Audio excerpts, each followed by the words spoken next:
जम्मू कश्मीर के रियासी में आतंकवादी हमला हुआ है। आतंकवादियों ने श्रद्धालुओं से भरी बस पर फायरिंग कर दी। आतंकी हमले में 9 लोगों की मौत हो गई। आतंकवादियों ने ड्राइवर को गोली मारी। फायरिंग के बाद बस खाई में गिर गई। हमले में 33 से ज्यादा तीर्थयात्री घायल हुए। तो रियासी में जिस जगह पर हमला हुआ वहां से अंकित भट्ट हमारे संवाददाता की रिपोर्ट आप देखिए। हम आपको बस की तस्वीरें दिखाने की कोशिश करेंगे।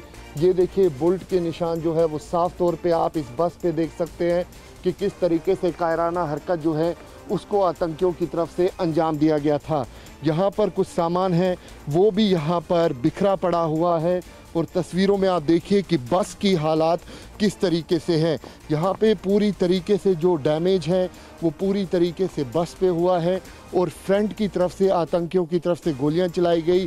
पीछे भी गोलियों के निशान जो हैं वो साफ तौर पे बस पे देखने को मिल रहे हैं और जैसे ही आतंकियों की तरफ से ये गोलियां चलाई गई उसके बाद जो ड्राइवर है वो अपना नियंत्रण जो है वो खो जाता है। हम आगे की तरफ कोशिश करेंगे आपको तस्वीरें दिखाने की कि किस तरीके से ये वो मंज़र है। ये देखिए सामान, चप्पलें, जूते, उसके साथ साथ टोपी यहाँ पर साफ तौर पे देखने को मिल रही हैं और खून ही खून के निशान जो है वो यहाँ पर देखने को मिल रहे हैं। हालांकि सुरक्षा बलों की तरफ से सर्च एंड कॉर्डन ऑपरेशन जो है वो इस वक्त पूरे इलाके में चलाया जा रहा है और ये देखिए कि किस तरीके से घने जंगल का इलाका है जहाँ पर सुरक्षा बलों की तरफ से सर्च एंड कॉर्डन ऑपरेशन जो है वो यहाँ पर चलाया जा रहा है ताकि जल्द से जल्द इन आतंकियों की धरपकड़ की जा सके। देखिए एक और गोली का निशान, फ्रंट पे आतंकियों की तरफ से गोलियां जो हैं वो चलाई गई, साइड से आतंकियों की तरफ से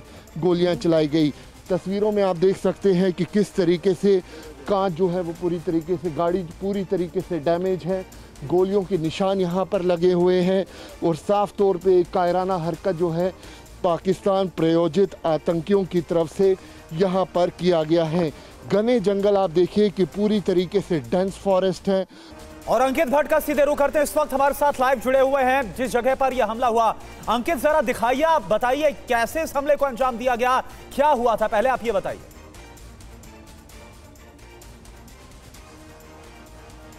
देखिए 6:10 थे जब शिवखोड़ी से जो बस थी वो कटरा की तरफ जा रही थी और उसी बीच में आतंकियों की तरफ से घात लगाकर उस बस पर हमला किया गया जिसमें 9 लोगों की मौत हो चुकी है, 33 लोग जो हैं वो इंजर्ड हुए हैं।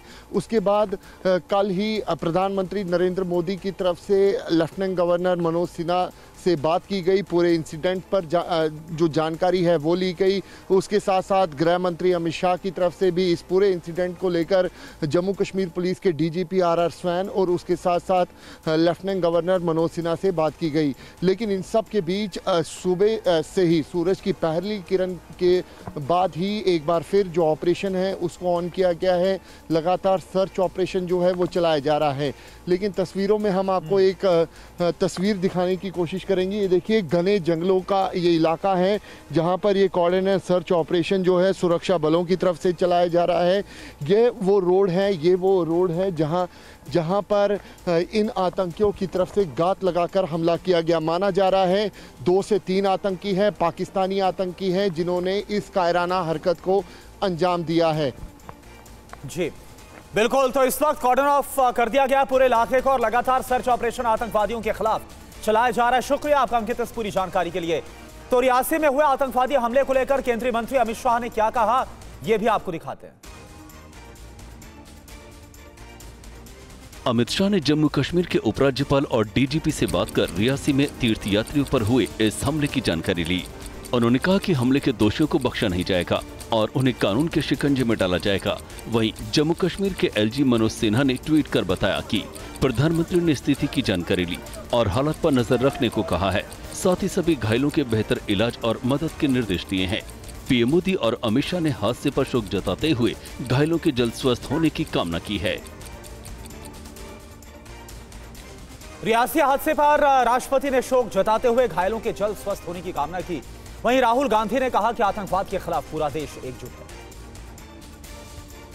जम्मू कश्मीर के रियासी जिले में हुई बस दुर्घटना में तीर्थयात्रियों की मौत पर राष्ट्रपति द्रौपदी मुर्मू ने शोक जताते हुए पीड़ितों के परिवारों के प्रति संवेदना व्यक्त की है। साथ ही घायलों के शीघ्र स्वस्थ होने की कामना की है।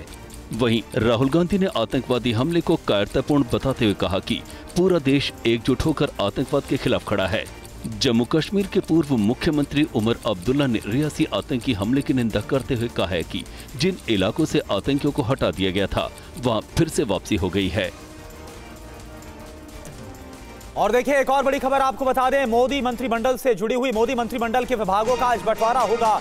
आज शाम को होगी कैबिनेट की पहली बैठक। 71 मंत्रियों ने पद और गोपनीयता की कल शपथ ली।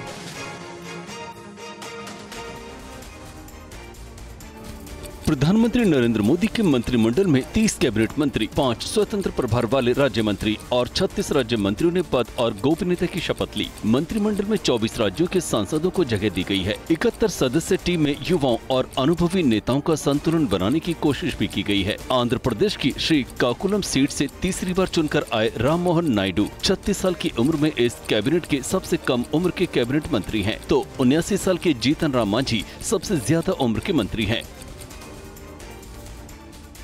तो लगातार तीसरी बार मोदी ने पीएम पद की शपथ ली है। पंडित नेहरू के बाद दूसरे राजनेता बन गए हैं। नरेंद्र मोदी राष्ट्रपति, द्रौपदी मुर्मू ने दिलाई है पीएम पद की शपथ।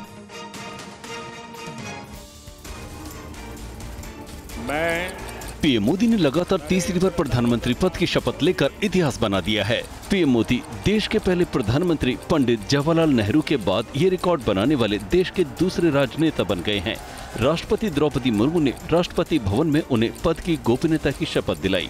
शपथ ग्रहण के दौरान पीएम ने सफेद कुर्ता और नीली जैकेट पहन रखी थी। 23 वर्षों में अब तक पीएम 7 बार शपथ ले चुके हैं। इसमें से मुख्यमंत्री के तौर पर 4 बार और प्रधानमंत्री के रूप में 3 बार शपथ ग्रहण कर चुके हैं। और इस बीच एक और बड़ी खबर, राजनाथ सिंह ने ली है मंत्री पद की शपथ। लगातार तीसरी बार बने हैं कैबिनेट मंत्री, गृह मंत्री और रक्षा मंत्री रह चुके हैं इससे पहले राजनाथ सिंह। पीएम मोदी के बाद बीजेपी के वरिष्ठ नेता राजनाथ सिंह ने कैबिनेट मंत्री के रूप में पद और गोपनीयता की शपथ ली। उन्होंने यूपी की राजधानी लखनऊ से 1 लाख से ज्यादा वोटों से जीत दर्ज की। 73 साल के राजनाथ सिंह मोदी सरकार के पहले कार्यकाल में गृह मंत्री और दूसरे कार्यकाल में रक्षा मंत्री के रूप में कार्य कर चुके हैं। इससे पहले राजनाथ बीजेपी के राष्ट्रीय अध्यक्ष और उत्तर प्रदेश के मुख्यमंत्री के रूप में कार्य कर चुके हैं। राजनाथ सिंह के पास सरकार और संगठन में काम करने का लंबा अनुभव है। इस बीच एक और बड़ी खबर आपको बताया, अमित शाह ने भी कैबिनेट मंत्री पद की शपथ ली है। गृह मंत्री के तौर पर काम कर चुके इससे पिछले कार्यकाल में गांधीनगर से चुनाव जीते हैं अमित शाह। मोदी सरकार 3.0 में पीएम मोदी और राजनाथ सिंह के बाद अमित शाह ने भी मंत्री पद की शपथ ली। मोदी सरकार के दूसरे कार्यकाल में अमित शाह गृह और सहकारिता मंत्री की जिम्मेदारी निभा चुके हैं। 59 साल के अमित शाह पार्टी के कद्दावर नेता और खास रणनीतिकार माने जाते हैं। अमित शाह इस बार गांधीनगर लोकसभा सीट से करीब 7.5 लाख वोटों से चुनाव जीतकर लोकसभा पहुंचे हैं। शाह पार्टी के राष्ट्रीय अध्यक्ष भी रह चुके हैं। पिछली सरकार में अमित शाह ने जम्मू कश्मीर से आर्टिकल 370 का खात्मा और सिटीजनशिप एक्ट को पारित कराने में भी बड़ी भूमिका निभाई। महाराष्ट्र के नागपुर से बीजेपी सांसद नितिन गडकरी ने भी कैबिनेट मंत्री के तौर पर पद और गोपनीयता की शपथ ली।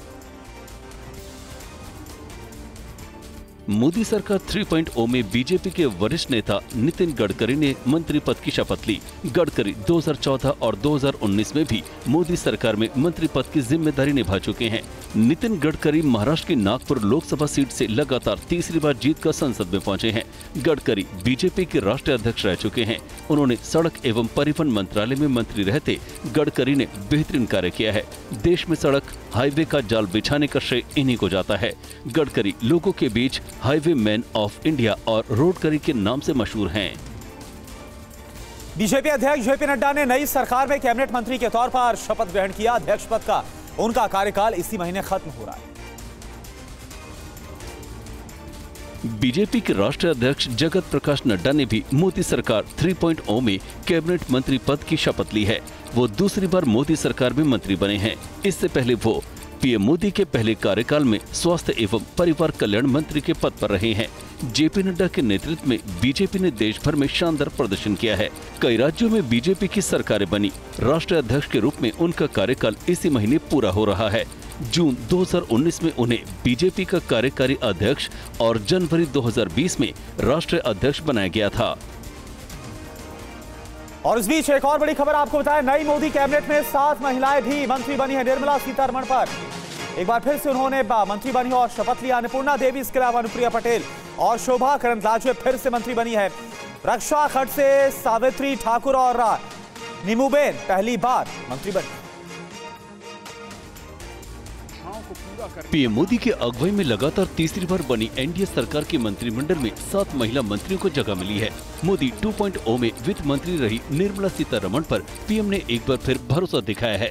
सीतारमण के अलावा झारखंड के कोडरमा से सांसद अन्नपूर्णा देवी, यूपी के मिर्जापुर से सांसद अनुप्रिया पटेल और कर्नाटक के बेंगलुरु नॉर्थ सीट से सांसद शोभा करंदलाजे को एक बार फिर मंत्रिमंडल में जगह मिली है।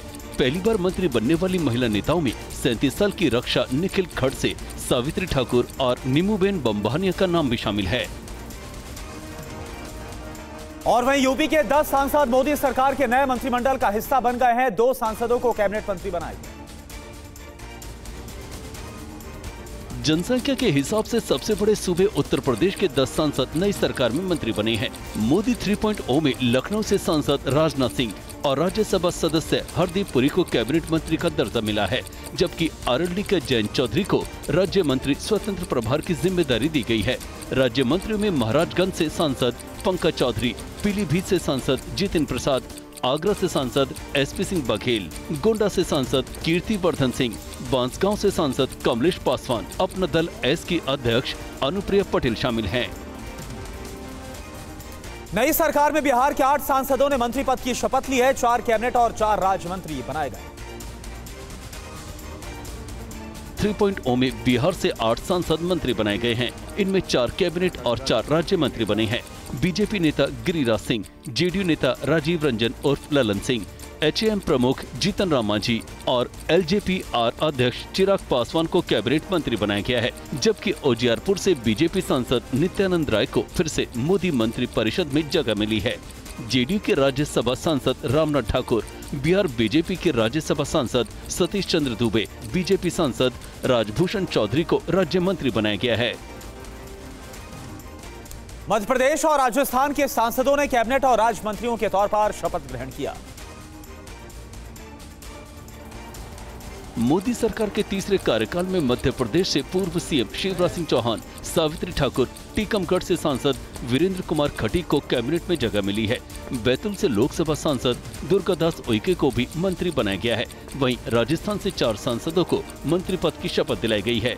इनमें अलवर के सांसद भूपेंद्र यादव और जोधपुर के सांसद गजेंद्र सिंह शेखावत को कैबिनेट मंत्री का दर्जा दिया गया, जबकि बीकानेर से सांसद अर्जुन राम मेघवाल और भागीरथ चौधरी को राज्य मंत्री पद की शपथ दिलाई गई।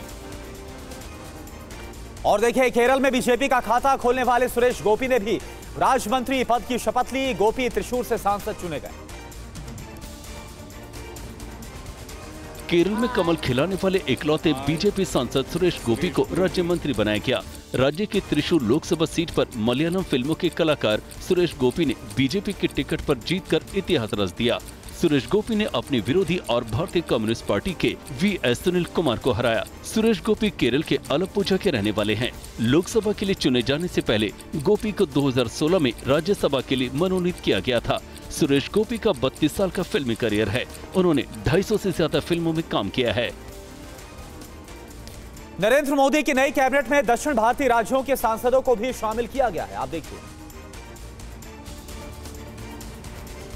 नई मोदी कैबिनेट में दक्षिण भारत का पूरा ख्याल रखा गया है। तेलंगाना से जी किशन रेड्डी को कैबिनेट मंत्री और बंडी संजय कुमार को राज्य मंत्री पद की शपथ दिलाई गई। आंध्र प्रदेश के टीडीपी सांसद राममोहन नायडू कैबिनेट मंत्री, टीडीपी सांसद चंद्रशेखर पेमासानी और बीजेपी सांसद भूपति राजू श्रीनिवास वर्मा को राज्य मंत्री बनाया गया। तमिलनाडु से एल मुरुगन को राज्य मंत्री बनाया गया। कर्नाटक से प्रहलाद जोशी, वी सोमन्ना और शोभा करंदलाजे मंत्री बनाए गए। इनके अलावा जेडीयू से एचडी कुमारस्वामी को भी कैबिनेट मंत्री बनाया गया।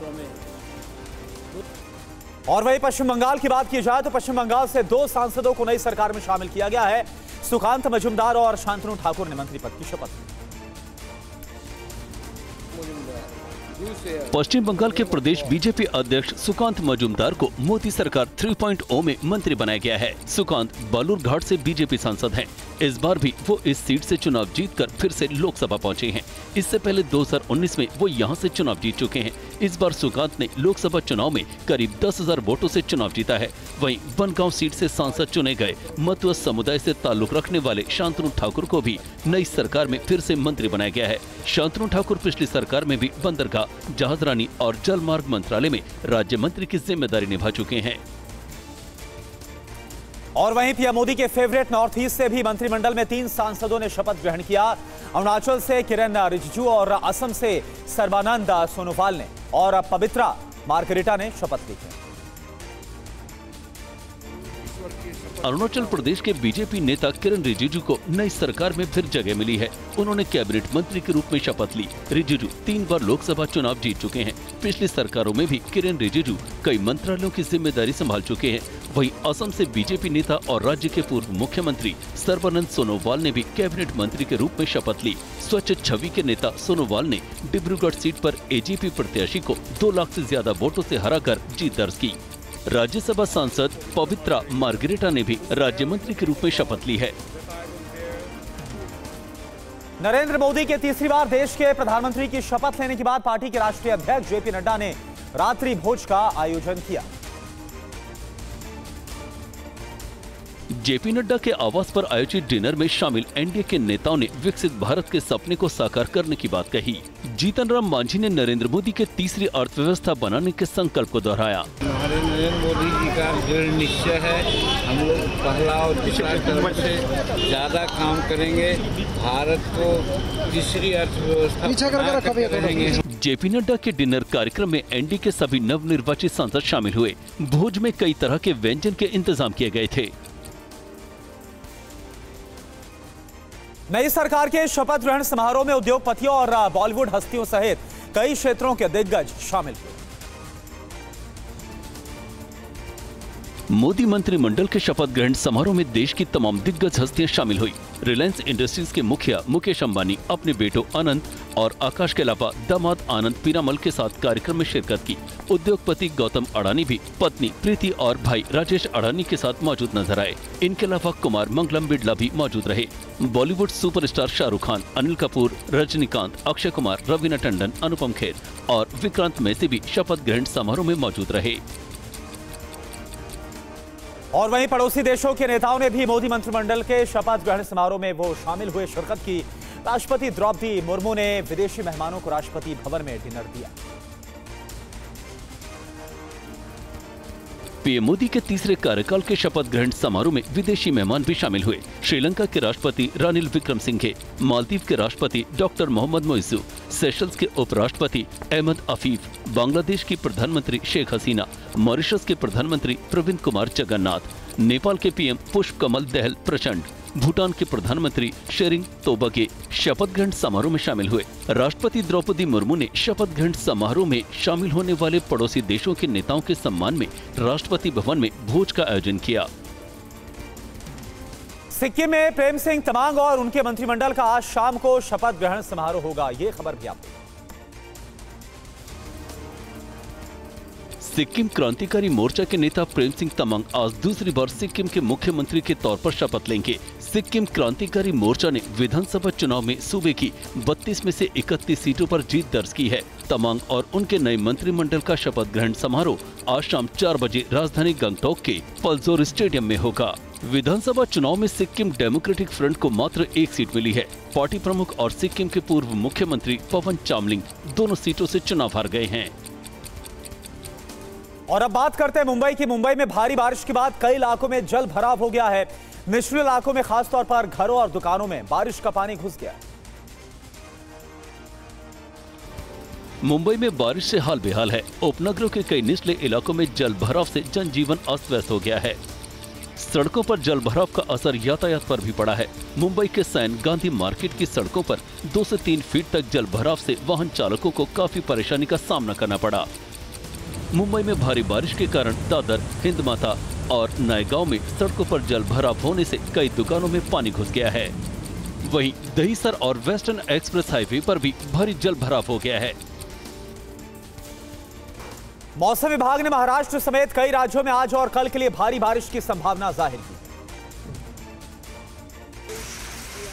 दक्षिण पश्चिम मानसून के मजबूत होने से महाराष्ट्र में समय से 2 दिन पहले ही मानसून पहुंच गया। मौसम विभाग ने आज और कल अंडमान एंड निकोबार, कोंकण और गोवा, तटीय कर्नाटक और उत्तर आंतरिक कर्नाटक, केरल और लक्षद्वीप के अधिकतर इलाकों में भारी बारिश की संभावना जताई है। वहीं मुंबई के साथ साथ मध्य महाराष्ट्र में भी आज और कल भारी बारिश की संभावना है। मौसम विभाग ने पुणे, कोल्हापुर, सतारा, शोलापुर और कोल्हापुर जिले के कुछ इलाकों में 7 सेंटीमीटर से 12 सेंटीमीटर तक बारिश की संभावना जताई है। दिल्ली के उपराज्यपाल वीके सक्सेना की अगर बात की जाए तो आज जल मंत्री आतिशी के साथ आपातकालीन बैठक करने वाले हैं। दिल्ली में पानी की समस्या, दिल्ली में जल संकट गहराता जा रहा है। जल संकट की समस्या से निपटने के लिए अब दिल्ली के एलजी विनय कुमार सक्सेना ने कमान संभाल ली है। उपराज्यपाल वीके सक्सेना आज दिल्ली के जल मंत्री आतिशी के साथ सुबह 11 बजे बैठक करेंगे। बैठक के दौरान हरियाणा की ओर से पर्याप्त पानी नहीं छोड़े जाने के मुद्दे पर भी चर्चा करेंगे। दिल्ली की जल मंत्री आतिशी ने कहा था कि दिल्ली को 1050 क्यूसेक पानी मिलना चाहिए, लेकिन ये घटकर मात्र 840 क्यूसेक रह गया है। इधर एलजी ने अधिकारियों से दिल्ली में पानी की बर्बादी और रिसाव को रोकने के उपाय के बारे में जानकारी मांगी है। T20 वर्ल्ड कप के मुकाबले में जसप्रीत बुमराह की करिश्माई गेंदबाजी से भारत ने पाकिस्तान को 6 रनों से हरा दिया। ये जीत का जश्न भारत की पाकिस्तान पर जीत का है। न्यूयॉर्क के नसाउ इंटरनेशनल स्टेडियम में हुए रोमांचक मुकाबले में भारत ने पाकिस्तान को 6 रनों से हरा दिया। अमेरिका से लेकर भारत के कई शहरों में प्रशंसकों ने अपने अपने तरीके से जीत का जश्न मनाया। रोमांचक मुकाबले में जसप्रीत बुमराह ने 4 ओवरों में मात्र 14 रन देकर 3 विकेट चटकाए। बुमराह को मैन ऑफ द मैच के खिताब से नवाजा गया।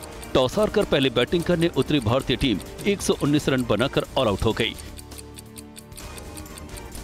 तो आप देखिए बेहद ही रोमांचक ये मुकाबला, और इस रोमांचक मुकाबले T20 वर्ल्ड कप का ये मुकाबला, और इस मुकाबले में जिस तरह से भारत की तरफ से गेंदबाजी की गई और उसके बाद भारत ने पाकिस्तान को इस मुकाबले में हरा दिया। और चलिए वक्त हो गया एक छोटे से ब्रेक का, लेकिन ब्रेक पर हम जाएं इससे पहले बड़ी खबर आपको बताएं। आज शाम 5 बजे मोदी कैबिनेट की पहली बैठक होगी। पीएम आवास पर शाम 5 बजे होगी मोदी कैबिनेट की बैठक। नई टीम में युवा जोश और अनुभव का संगम है, ये पीएम की तरफ से कहा गया। लोगों का जीवन बेहतर बनाने के लिए हम प्रतिबद्ध हैं।